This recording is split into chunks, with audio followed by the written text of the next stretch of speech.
Nordeste, primeiro painel Eleições 2018, uma análise de conjuntura do país, candidatos e eleitorado. Eu convido à frente aqui o Antônio Lavareda, cientista político e presidente do Conselho do IPESP.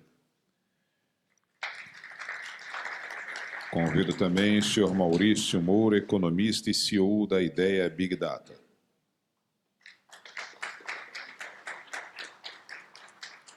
Convido o senhor Lucas de Aragão, sócio da ACO Advice e mestre em ciência política.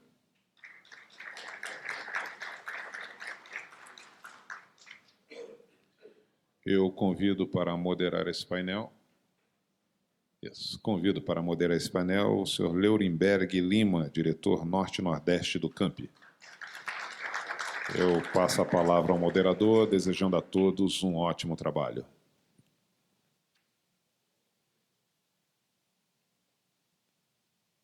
Bom dia. Tá fraco? Bom dia. Melhor. Esse tem que ser um clima de alegria, um clima positivo e um seminário tão importante que o CAMP realiza esse ano, como forma também de amadurecer a nossa democracia, que ainda é jovem, uma jovem democracia. Contamos aqui com nomes importantes que vão participar desse momento e queria convidar o professor Antônio Lavareda para iniciar essa nossa primeiro painel. Bom dia a todos, todas. Acho que eu já tive a oportunidade de comentar no último capítulo dos livros meus, acho que Emoções Ocultas. Frequentemente se fala que cientistas políticos, com abordagem mais acadêmica, são de Marte e consultores políticos, marqueteiros, como se chama no Brasil, seriam de Vênus. Ou seja, tal a distância dos respectivos mundos e a especificidade dos afazeres e como tal, das abordagens do seu cotidiano. Mas eu acredito, e eu acho até que eu sou ou fui um exemplo de quanto é possível e interessante a convivência e a capacidade de produzir convergência nessas atividades. Eu digo fui porque desde 2010 eu não trabalho mais em campanhas políticas, não trabalho com campanhas eleitorais e por isso não tenho aceitado o convite do Bruno Hoffmann, algumas vezes reiterado, para me integrar ao campo. Mas tenho a maior admiração, e ele sabe, de que desde o início das primeiras ideias de planejamento da constituição desse clube, dessa entidade, eu fui um dos entusiastas, com certeza. Então, o que eu trouxe aqui para reflexão, para essa nossa conversa, é uma abordagem dentro do campo da ciência política, mais especificamente, do que terá sido a eleição, ou no plural, as eleições de 2018. Até porque a provocação do Bruno Perman, ainda há pouco, sobre o que poderá vir a ocorrer, exige uma leitura razoável do que ocorreu.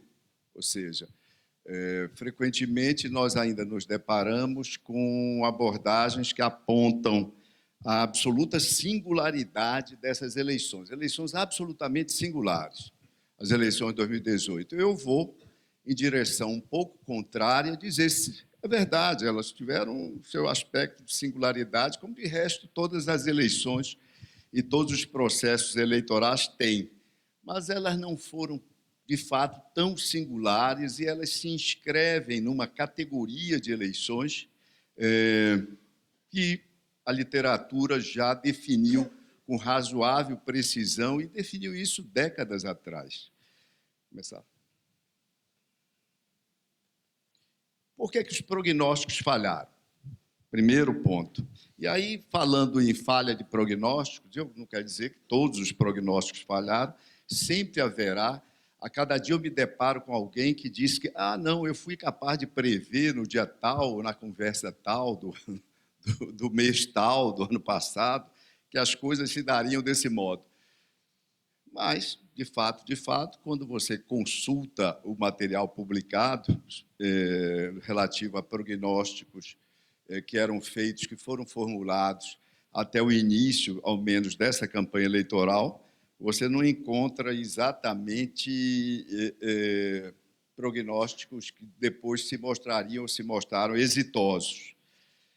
Isso também não deve nos causar muita surpresa. Eu sempre lembro do Philip Tetlock, que escreveu o livro Super Previsões, quando ele nos lembra que no terreno social, no terreno dos eventos sociais, crises, conflitos entre nações, ou seja, guerras e eleições também, na média, os prognósticos dos especialistas são muito parecidos e têm desempenho bastante similar aos prognósticos das pessoas apenas razoavelmente informadas, ou seja, dos não especialistas.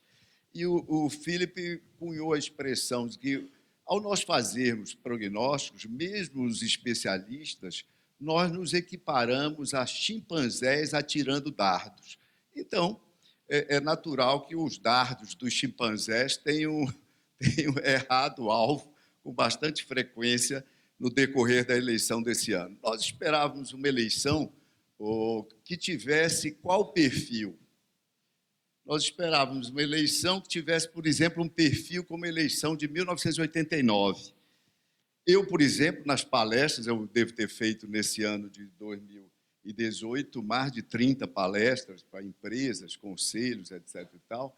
Eu sempre projetava, um dos slides trazia sempre o cenário de 1989. Uma eleição onde o nível de fracionamento, de fragmentação, do Douglas Ray, que varia de 0 a 1, apresentou uma fragmentação de 0,82. Pois bem, em meados de maio, junho, segundo pesquisas do Datafolha, a fragmentação nas intenções de voto se situava em torno de 0,83, 0,84, era maior até do que a de 1989. E eu sempre mostrava, está ali, por exemplo, o Collor se elegeu com 30,5% dos votos, apenas os candidatos que iam do centro até a direita de São Paulo, apenas os de São Paulo, deixei de lado Aureliano, etc. e tal, reuniu 30% dos votos. Ou seja, era um argumento de que a fragmentação podia produzir grandes surpresas naquela eleição. Quer dizer, era o que se podia prognosticar à época.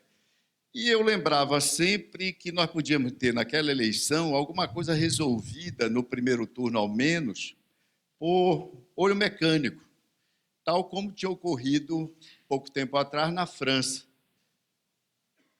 na eleição de 2017. Vocês vejam que os 4 principais candidatos, eles ficaram, se isso fosse pesquisa e não fosse resultado de eleição, era um empate quádruplo na margem de erro. O Mélenchon, 19,58, 20 e até os 24 do Emmanuel Macron. Ou seja, esperava-se uma eleição com bastante fragmentação